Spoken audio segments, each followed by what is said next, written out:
Senhor Deus, maravilhoso Pai que está no céu, Criador de todas as coisas, muito obrigado, Senhor, pela Tua palavra, muito obrigado pelo Espírito de profecia, muito obrigado por tanta instrução.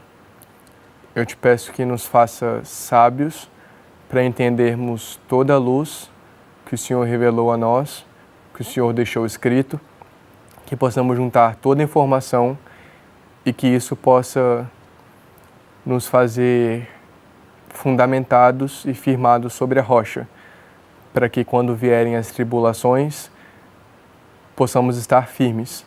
Que o Senhor nos ajude, que o Senhor nos transforme através da Tua verdade e que tudo isso não possa ser algo intelectual, mas que o Espírito Santo possa transformar nossas vidas e nos preparar. Tudo isso eu te peço, em nome de Jesus, amém. Bom, nesse vídeo nós iremos falar sobre o sonho de Ellen White, na qual ela vê um templo. Já temos um vídeo sobre o sonho impressionante e o objetivo desse vídeo é acrescentar mais informações para podermos entender o que vai acontecer.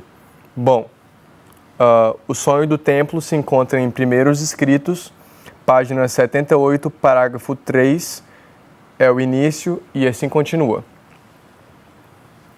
Mas, exatamente, vamos começar na leitura. Primeiros Escritos, página 78, parágrafo 3. Sonhei que via um templo em que muitas pessoas se estavam reunindo. Apenas os que se refugiassem naquele templo seriam salvos quando terminasse o tempo. Todos os que ficassem fora estariam para sempre perdidos. A multidão que se achava fora e que prosseguia com seus vários interesses caçoava e ridicularizava os que estavam entrando no templo e dizia-lhes que esse meio de segurança era um sagaz engano e que, de fato, não havia perigo algum para se evitar. Chegaram a lançar mãos de alguns para impedir-lhes a entrada. Bom, alguns aspectos que eu gostaria de destacar é que havia um templo, muitas pessoas se estavam reunindo neste templo, apenas os que se refugiassem dentro desse templo estariam salvos quando terminasse o tempo. As pessoas que estavam fora, as pessoas que ficassem fora estariam sempre perdidas e quem estava fora prosseguia com seus interesses, caçoava e ridicularizava aqueles que estavam entrando no templo, e eles chegaram a lançar mão de alguns para impedir a entrada. Bom, e aí o seguinte fala, prosseguindo: receosa de ser escarnecida, achei melhor esperar até que a multidão se dispersasse ou até que eu pudesse entrar sem ser observada por eles. Bom, esse é um ponto muito importante, porque esse é um fator determinante. A gente vai acabar lendo depois que, nesse caso, nesse sonho, Ellen White estava perdida nesse sonho. E vocês vão entender depois. E o principal ponto é porque ela estava receosa de ser escarnecida. Ela achou melhor esperar até que a multidão se dispersasse ou até que ela pudesse entrar sem ser observada. Então, por receio de ser escarnecida pelos outros e por receio e por querer entrar sem ser observada por ninguém, ela acabou esperando um pouco. E aí continua. Mas o número aumentava em vez de diminuir. E, receando ficar muito atrasada, ela já estava atrasada. Receando ficar muito atrasada, saí apressadamente de casa e atravessei a multidão. Na minha ansiedade por atingir o templo, não notava a multidão que me cercava, nem com ela me ocupava. Então a gente percebe que ela, receada de ficar muito atrasada, ela saiu apressadamente, atravessou a multidão e ela estava com muita ansiedade de alcançar o templo, e ela não notava a multidão que cercava ela, não se ocupava com eles.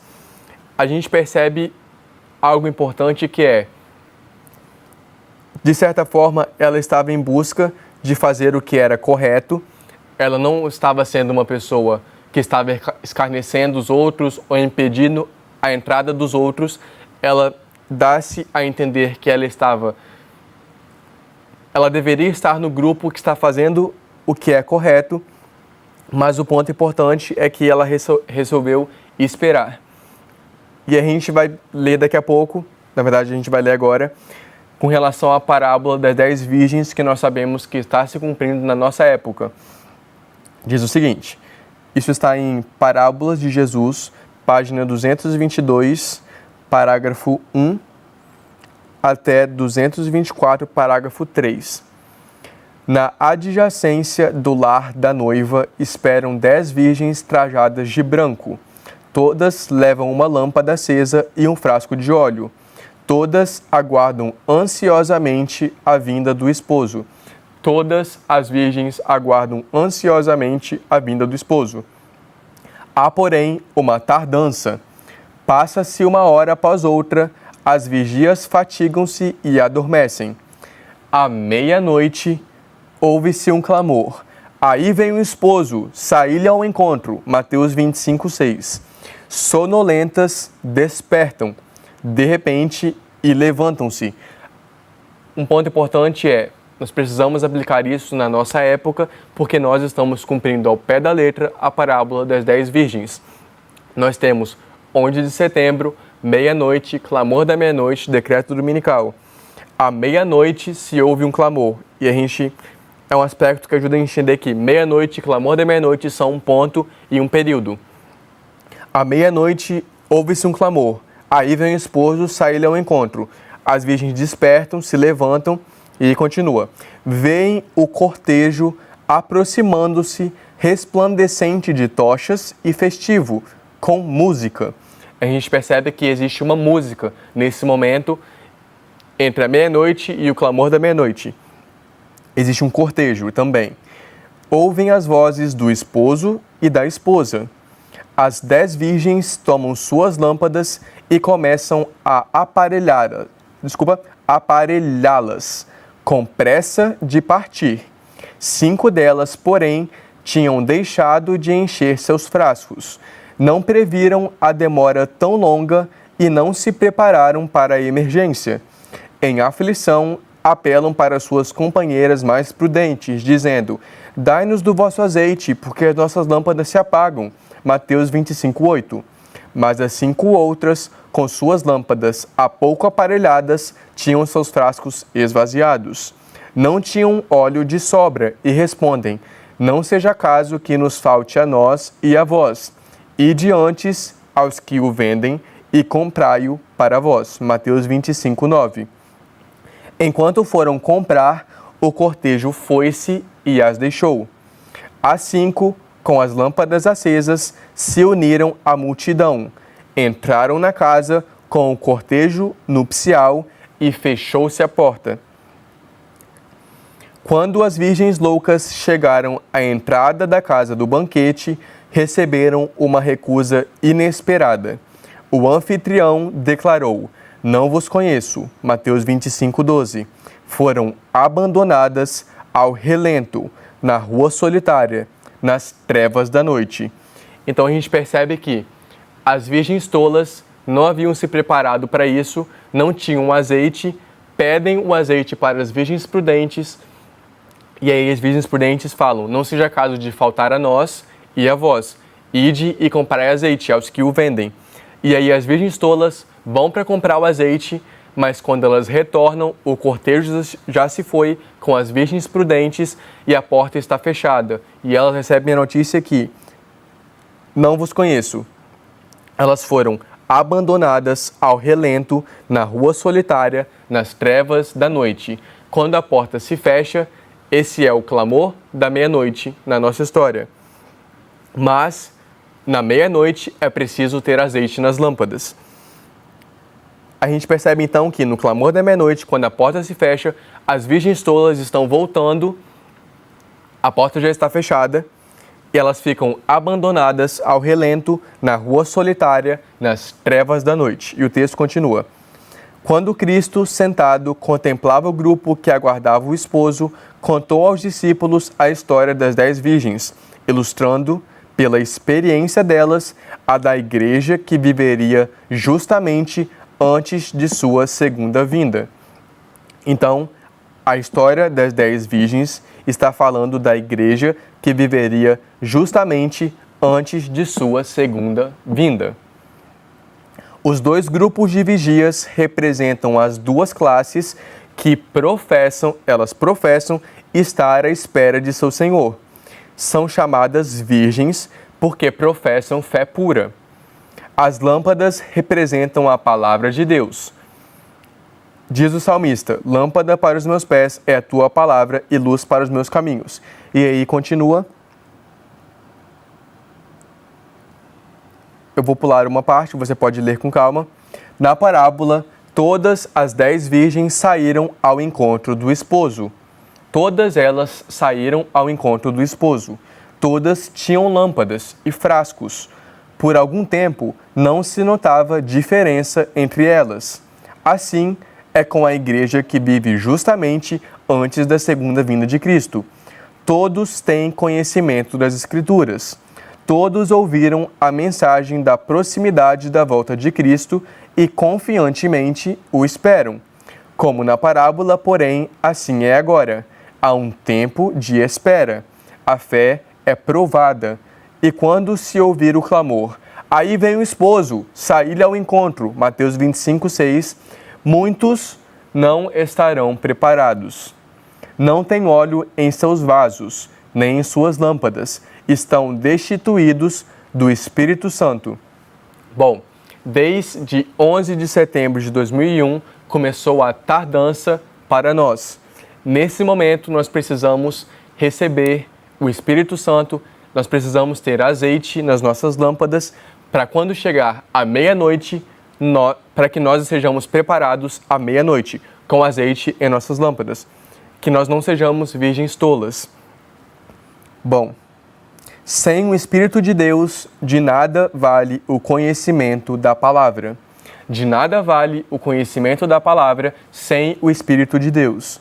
A teoria da verdade, não acompanhada do Espírito Santo, não pode vivificar a mente, nem santificar o coração. Não basta só ter a teoria da verdade. A gente precisa da teoria da verdade acompanhada do Espírito Santo, para poder vivificar a nossa mente e santificar o nosso coração. Pode-se estar se familiarizado com os mandamentos e promessas da Bíblia, mas se o Espírito de Deus não introduzir a verdade no íntimo, o caráter não será transformado. Nós precisamos introduzir a verdade no íntimo. O Espírito Santo quer introduzir a verdade no íntimo. Nós precisamos fazer isso. O caráter não será transformado. Se o Espírito de Deus não introduzir a verdade no íntimo, o caráter não será transformado.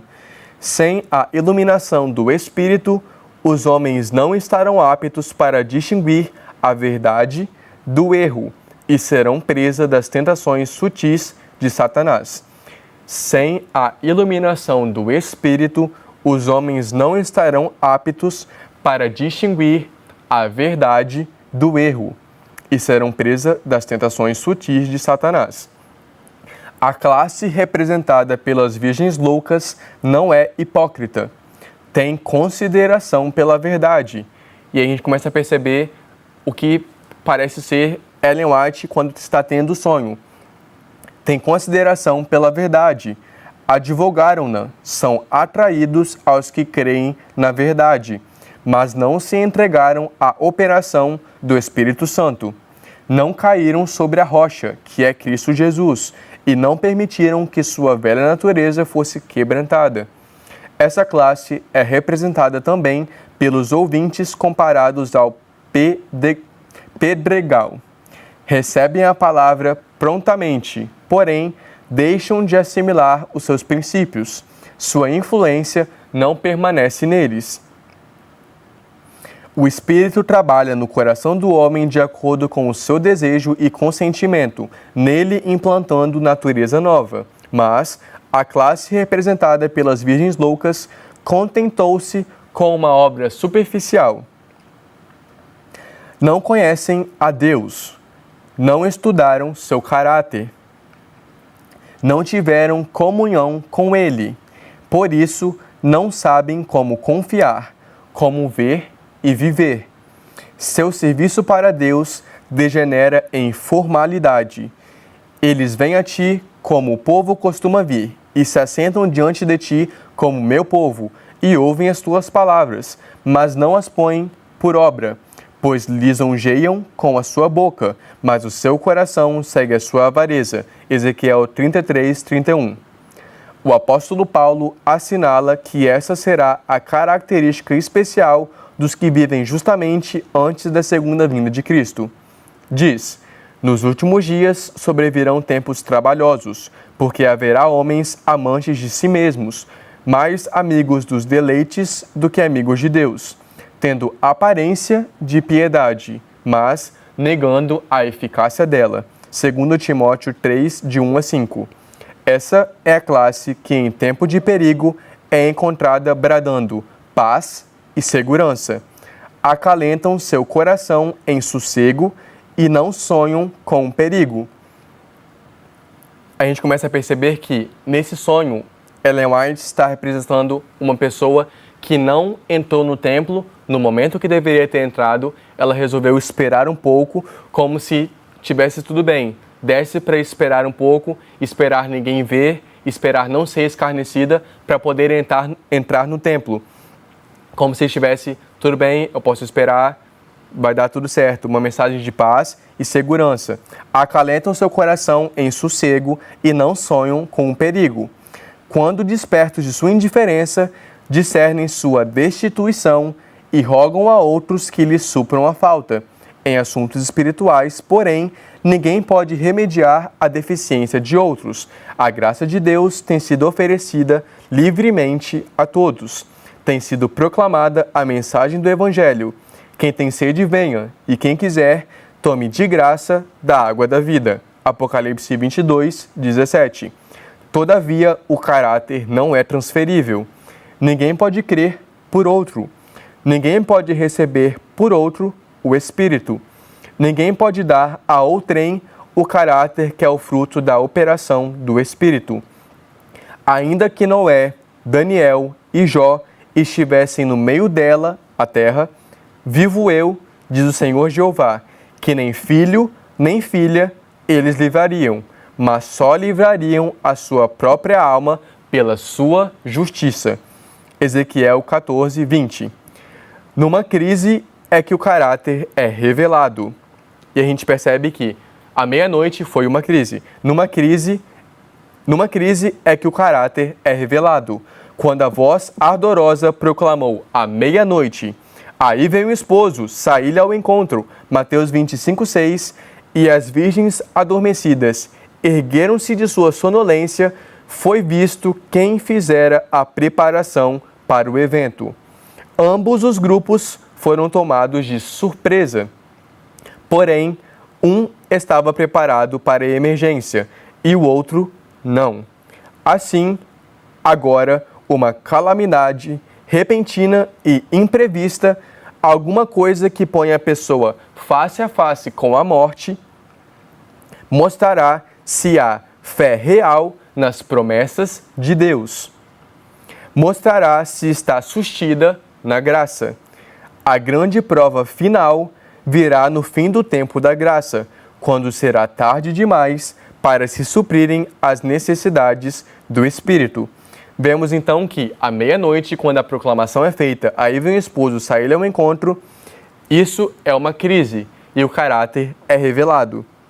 Não há mais tempo para se preparar. O preparo é feito antes. À meia-noite devemos estar prontos. As 10 virgens estão esperando na noite da história deste mundo. Todas dizem ser cristãs. Todas têm uma vocação, um nome, uma lâmpada. e todas pretendem fazer a obra de Deus. Todas aguardam aparentemente a volta de Cristo. 5, porém, estão desprevenidas. 5 serão encontradas surpreendidas, aterrorizadas, fora do recinto do banquete. Eu li até Parábolas de Jesus, página 224, parágrafo 3. Bom, a gente consegue estabelecer as semelhanças entre esse sonho e esse texto falando das parábolas das 10 virgens. Vamos continuar com o sonho. Vou ler o final do texto anterior. Na minha ansiedade por atingir o templo, não notava a multidão que me cercava, nem com ela me ocupava. Entrando no edifício, vi que o vasto templo era apoiado por uma imensa coluna, e a esta se achava amarrado um cordeiro, todo ferido e ensanguentado. Então a gente percebe que, quando Ellen White entrou no templo, havia uma imensa coluna. Esse templo estava apoiado por uma imensa coluna. E a essa coluna se achava amarrado um cordeiro todo ferido e ensanguentado. Bom, essa aqui é uma pequena ilustração desse sonho. Vemos aqui uma imensa coluna e amarrado a essa coluna um cordeiro ferido e ensanguentado. Bom, vamos continuar. Antes disso, gostaria apenas de ler Desejados Todas as Nações, página 538, parágrafo 4 e parágrafo 5. Bom, o céu viu a vítima entregue às mãos da turba homicida e com zombaria e violência impelida à pressa de um a outro tribunal. Ouviu os escárnios dos perseguidores por causa de seu humilde nascimento. Está falando de Jesus. Ouviu a negação por entre juras e imprecações da parte de um de seus mais amados discípulos. Viu a frenética obra de Satanás e seu poder sobre o coração dos homens. Ó, terrível cena! O Salvador aprisionado à meia-noite no Getsemane, arrastado daqui para ali, de um palácio a um tribunal, citado 2 vezes perante sacerdotes, 2 perante o Sinédrio, 2 perante Pilatos e 1 diante de Herodes. Escarnecido, a gente percebe aqui essa palavra escarnecido, assim como no sonho, escarnecido, açoitado, condenado e conduzido fora para ser crucificado, carregando o pesado fardo da cruz, por entre os lamentos das filhas de Jerusalém e as zombarias da gentalha. A gente percebe que Cristo foi levado, foi aprisionado à meia-noite no Getsemane, e é justamente esse ponto que eu quero fazer. À meia-noite, Cristo ele é aprisionado, e aí ele vai de um palácio, passa pelo palácio, pelo tribunal, e aí continua toda a história que nós já sabemos da cruz. Com dor e espanto, contemplou o céu, a Cristo pendente da cruz. O sangue a correr-lhe das fontes feridas, tendo na testa o sanguinolento suor. O sangue caía-lhe, gota a gota, das mãos e dos pés, sobre a rocha perfurada para encaixar a cruz. As feridas abertas pelos cravos aumentavam ao peso que o corpo fazia sobre as mãos. Sua difícil respiração tornava-se mais rápida e profunda. À medida que sua alma arquejava sob o fardo dos pecados do mundo, todo o céu se encheu de assombro quando, em meio de seus terríveis sofrimentos, Cristo ergueu a oração: Pai, perdoa-lhes, porque não sabem o que fazem. Lucas 23, 34. E, no entanto, ali estavam homens formados à imagem de Deus, unidos para esmagar a vida de seu unigênito Filho. Que cena para o universo celeste! Bom, o principal ponto O ponto que eu gostaria de mostrar, que eu mostrei esse texto, é para mostrar que à meia-noite o Salvador foi aprisionado. E aí a gente percebe que ele foi escarnecido, ele foi açoitado, havia zombaria da gentalha, e que, ou seja, nós já podemos estabelecer que à meia-noite Cristo é aprisionado. Da mesma forma, quando Ellen White entra no templo com a imensa coluna, havia um cordeiro ensanguentado. Quem é esse cordeiro ensanguentado? Cristo. Cristo que morreu pelos nossos pecados, pendeu na cruz, levou todos os nossos pecados, suportou todo o escárnio e o juízo que cabia a nós, ele levou por nós, para que pudéssemos ter a chance de viver eternamente. Nesse momento, no sonho, quando Ellen White entra no templo e vê Jesus, está representando o período do binding off, ou atamento, quando nós iremos ver a glória de Deus. Será uma experiência em que, primeiramente, devemos estar preparados. Estando preparados, nós iremos ter a visão de todos os profetas, assim como eles viram a glória de Cristo, viram a Cristo, e Ellen White também viu a Cristo no outro sonho, no sonho seguinte a esse, nós iremos ter essa experiência, se deparar com Cristo. E é justamente nesse sonho, quando Ellen White entra no templo, esse cordeiro ensanguentado representa Cristo, que morreu por nós. Bom, entrando no edifício, vi que o vasto templo era apoiado por uma imensa coluna, e a essa se achava amarrado. A gente também percebe que amarrar, ou binding, é uma representação de meia-noite.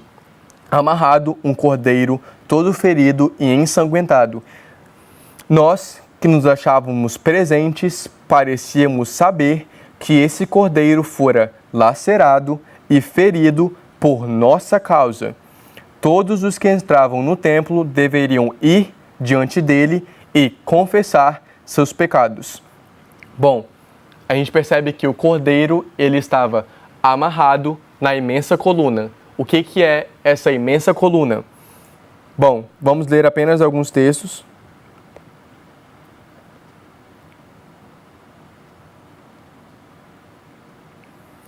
CES 23.1. Cada filho de Deus deve ser entendido nas Escrituras e capaz de mostrar nossa posição na história deste mundo, delineando o cumprimento das profecias. A gente tem que ser capaz de mostrar a nossa posição neste mundo, na história deste mundo, delineando o cumprimento das profecias.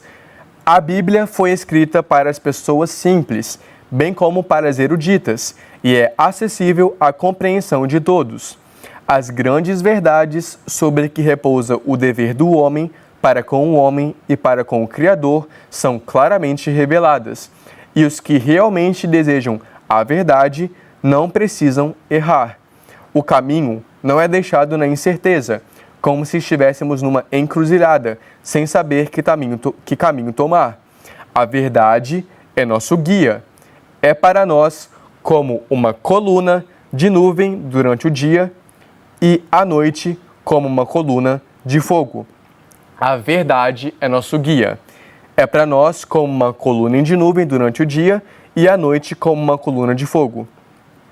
O seguinte texto está em Patriarcas e Profetas, página 367, parágrafo 5. A gente percebe que a verdade é a coluna, é o nosso guia. Cada capítulo e cada versículo da Bíblia é uma comunicação da parte de Deus aos homens. Devemos ligar seus preceitos como sinais sobre nossas mãos e como testeiras entre nossos olhos. Sendo estudada e obedecida, haveria de guiar o povo de Deus, como guiados foram os israelitas pela coluna de nuvem durante o dia e pela coluna de fogo à noite. Bom, o seguinte texto está em Testemunhos para a Igreja, volume 4, página 312, parágrafo 2. Disse Cristo: examinai as Escrituras, porque vós cuidais ter nelas a vida eterna, e são elas que de mim testificam.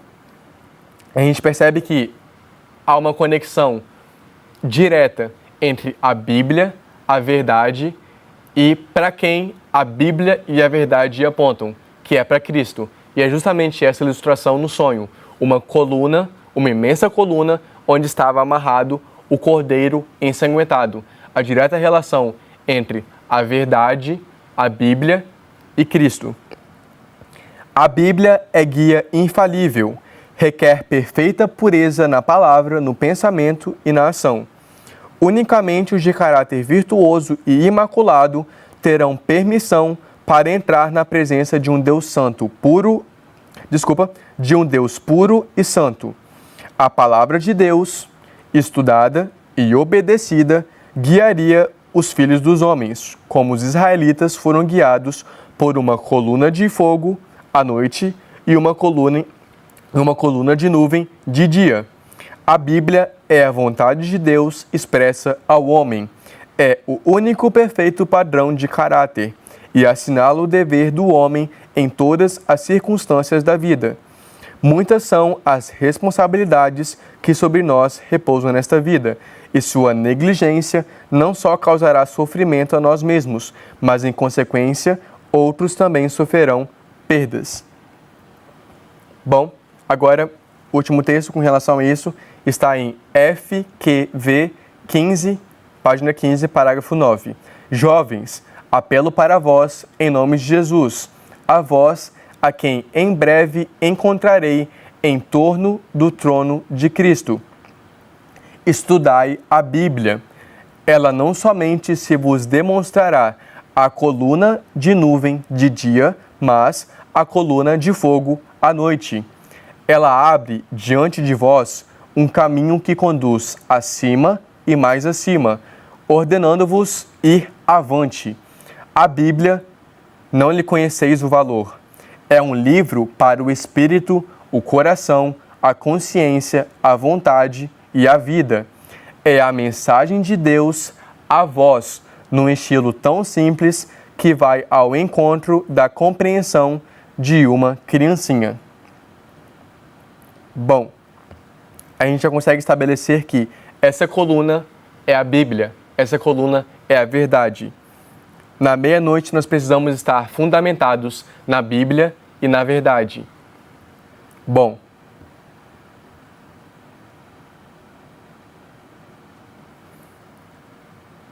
vamos continuar. Exatamente diante do Cordeiro estavam assentos elevados, sobre os quais sentava-se um grupo de pessoas que pareciam muito felizes. Então, diante do Cordeiro estavam assentos elevados, sobre os quais sentava-se um grupo de pessoas que pareciam muito felizes. Então, nesse momento, e o meu ponto é que esse momento é o biting off, é o atamento, as pessoas que entraram no templo, no momento que deveriam entrar, estavam sentadas em bancos elevados e estavam muito felizes. Elas pareciam muito felizes. A luz celeste parecia resplandecer-lhes no rosto. A luz celeste parecia resplandecer-lhes no rosto. E louvavam a Deus e entoavam alegres cânticos de ação de graças que se assemelhavam à música dos anjos. Nós já lemos que quando as virgens despertam, há um cortejo e há uma música. Nesse momento, vemos que, nesse mesmo momento, entre meia-noite e clamor da meia-noite, no biting off, o que está acontecendo? As pessoas que estavam sentadas nos bancos elevados, que pareciam muito felizes, louvavam a Deus e entoavam alegres cânticos de ação de graças que se assemelhavam à música dos anjos. Esses eram os que se haviam prostrado diante do Cordeiro, confessado seus pecados, recebido perdão e agora, em alegre expectativa, aguardavam algum acontecimento feliz. Então, as pessoas que estavam nos assentos elevados haviam confessado os pecados ao Cordeiro, haviam recebido o perdão e agora, em alegre expectativa, aguardavam algum acontecimento feliz. E o meu ponto é, eles estavam aguardando um acontecimento feliz.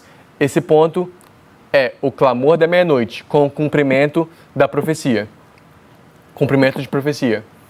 No clamor da meia-noite, na meia-noite há uma predição do que irá acontecer no clamor da meia-noite. E então, essas pessoas que estão aguardando o acontecimento feliz estão aguardando o cumprimento da predição. Bom, eu vou ler um texto que se encontra no Grande Conflito, que eu usei para falar que eu usei esse texto no sonho impressionante e ele tem uma aplicação muito importante agora neste sonho do templo. Gostaria de reforçar que gostaria que você lesse a introdução do Grande Conflito. Ellen White fala que ela escreveu, eu estou apenas parafraseando, ela juntou todos os fatos de tal forma a lançar luz para o futuro. Eu vou ler rapidamente. Nestes relatos, podemos ver uma prefiguração do conflito perante nós, olhando-os à luz da palavra de Deus e pela iluminação de seu Espírito, podemos ver a descoberto os ardis do maligno e os perigos que deverão evitar os que serão achados irrepreensíveis diante do Senhor em sua vinda. Antes disso, ela fala, à medida que o Espírito de Deus me ia revelando à mente as grandes verdades de sua palavra e as cenas do passado e do futuro, era-me ordenado tornar conhecido a outros o que assim fora revelado, delinear é colocar em linhas, delineando a história do conflito nas eras passadas e, especialmente, apresentando-a de tal maneira a lançar luz sobre a luta do futuro em rápida aproximação. Então, relatar, delinear a história do conflito nas eras passadas de tal maneira a lançar luz para a luta sobre a luta do futuro em rápida aproximação. Bom, e aí se você ler mais, você vai perceber que realmente é isso que ela quer dizer. E aí eu agora vou ler justamente um trecho do Grande Conflito. Grande Conflito, página 217, parágrafo 3 até 218, parágrafo 3. De novo foi preso Berquim.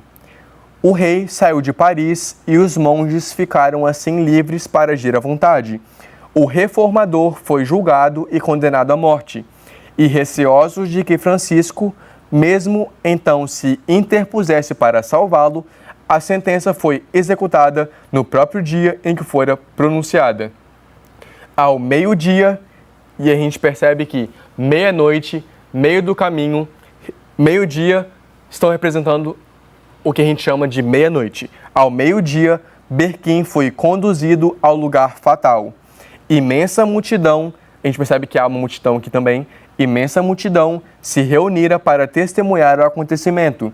E ali estavam muitos que viram com espanto e temor que a vítima fora escolhida dentre as melhores, mais valorosas e nobres famílias da França.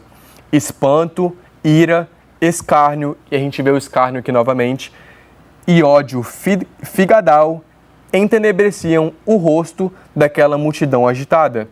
Mas, sobre um único semblante, e a gente lembra que as pessoas que estavam assentadas nos bancos elevados tinham um semblante iluminado com a luz do céu. Sobre um único semblante, nenhuma sombra pairava. Os pensamentos do Marte estavam longe daquela cena de tumulto. Estava cônscio apenas da presença de seu Senhor. E justamente as pessoas que estão nos assentos elevados estão ao lado do Cordeiro, de Cristo, que está amarrado na coluna. O hediondo carro enlameado em que ia, o rosto carregado de seus perseguidores, a morte terrível para a qual caminhava, não os tomava ele em consideração. Estava a seu lado aquele que vive e foi morto, e vivo estará para sempre, e tem as chaves da morte e do inferno. Quem estava ao lado do Berquim de Berquim é aquele que vive e foi morto e vive para sempre. Assim como no sonho, o cordeiro estava ao lado dos bancos elevados. O semblante de Berquim estava radiante com a luz e paz do céu, exatamente como as pessoas do sonho. Vestira trajes festivos, usando uma capa de veludo, um guibão de cetim e damasco e meias douradas. E aí essas meias douradas foi o que foi usado no sonho impressionante. Ele estava para testificar de sua fé na presença do Rei dos Reis e do Universo que assistia a cena, e nenhum sinal de lamento lhe devia empanar a alegria. A gente percebe também que ele estava, nesse momento, mesmo sendo um momento difícil, existia alegria, assim como as pessoas que pareciam estar alegres. Enquanto o cortejo, a gente vê aqui outro cortejo, enquanto o cortejo se movia vagarosamente através das ruas regurgitantes de gente, este notava com admiração a imperturbável paz, o alegre triunfo que trazia no olhar e porte.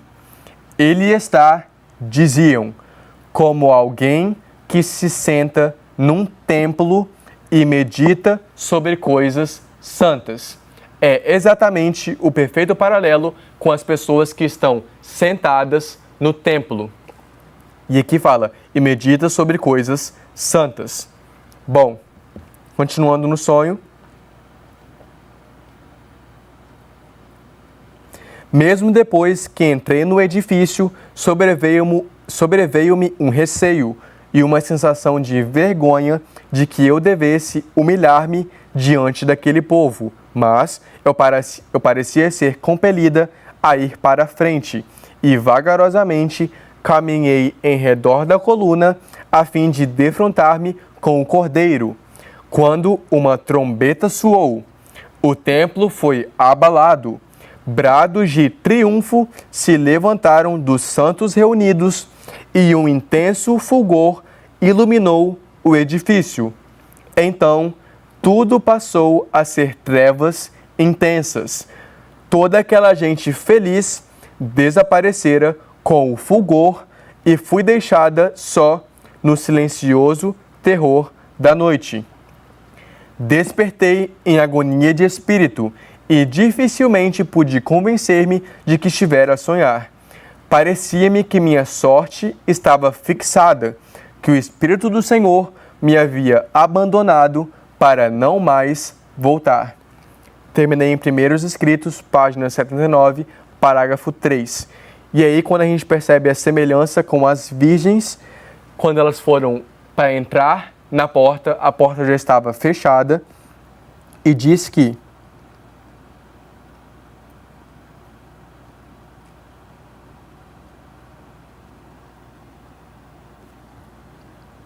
deixa eu ver se eu encontro.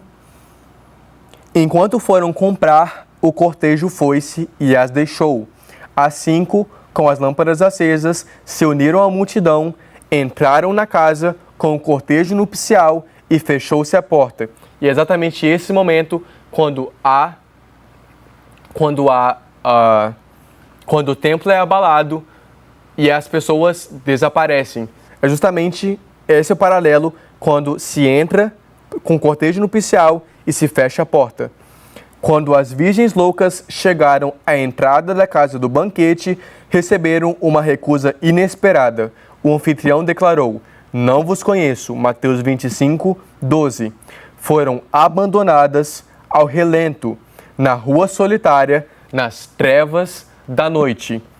E o que Ellen White diz é: toda aquela gente feliz desaparecera com o fulgor, e fui deixada só no silencioso terror da noite. Bom, então o ponto que eu gostaria de estabelecer é que em 11 de setembro começou a tardança e as virgens dormiram. Nesse momento, nós, que somos as virgens, que professamos crer na vinda de Cristo, precisamos receber do azeite, estudar a Bíblia, estar firmes nos fundamentos para quando chegar a meia-noite termos azeite nas nossas lâmpadas, Se nós não temos azeite nas nossas lâmpadas, à meia-noite não haverá mais chance. A gente não vai poder receber o azeite das virgens prudentes, nós poderemos tentar sair para comprar, quando voltarmos, a porta já vai estar fechada e receberemos a notícia de que não vos conheço. A gente não pode deixar isso acontecer. Na meia-noite, nós precisamos ter o azeite em nossas lâmpadas. Nesse sonho, Ellen White estava achando que ela poderia esperar um pouco mais, com medo de ser escarnecida, com medo de ser vista pela multidão. Ela não entrou no templo quando deveria ter entrado. E quando ela entrou no templo, mesmo sendo sincera, buscando fazer o que é certo, assim como as virgens loucas, elas também professam seguir a Cristo, professam fazer a obra de Cristo, mas elas não estão sendo transformadas, não estão aceitando as orientações. Quando ela entra no templo, as pessoas já estão sentadas sobre os assentos elevados, parecem felizes e a gente consegue estabelecer. Fiz apenas uma linha para relacionar a linha de Berquim do grande conflito. As pessoas já estão esperando algum acontecimento feliz. Elas já confessaram seus pecados, receberam perdão e agora esperam um acontecimento feliz, que é justamente quando na meia-noite será feita uma predição, no clamor da meia-noite a predição será cumprida. E é esse o evento que estaremos esperando nesse período. Mas Ellen White entrou no templo já atrasada e ela não participou desse processo. Quando ela foi para se deparar com o cordeiro, já não adiantava mais. O templo foi abalado, as pessoas desapareceram, fechou-se a porta, estabelecendo a relação com a parábola das 10 virgens, e ela foi deixada no terror da noite. Bom, vamos finalizar com uma oração? Senhor Deus, amado Pai que está no céu, muito obrigado, Senhor, porque estamos no tempo de tardança. Por favor, Senhor, eu te peço que a verdade possa penetrar no íntimo do nosso coração, que o Espírito Santo possa atuar em nossas mentes, transformar os nossos transformar o nosso caráter, para que quando a meia-noite chegar, que nós possamos ter o azeite em nossas lâmpadas, que possamos estar cheios do Espírito Santo, que possamos ter nos preparado para o evento.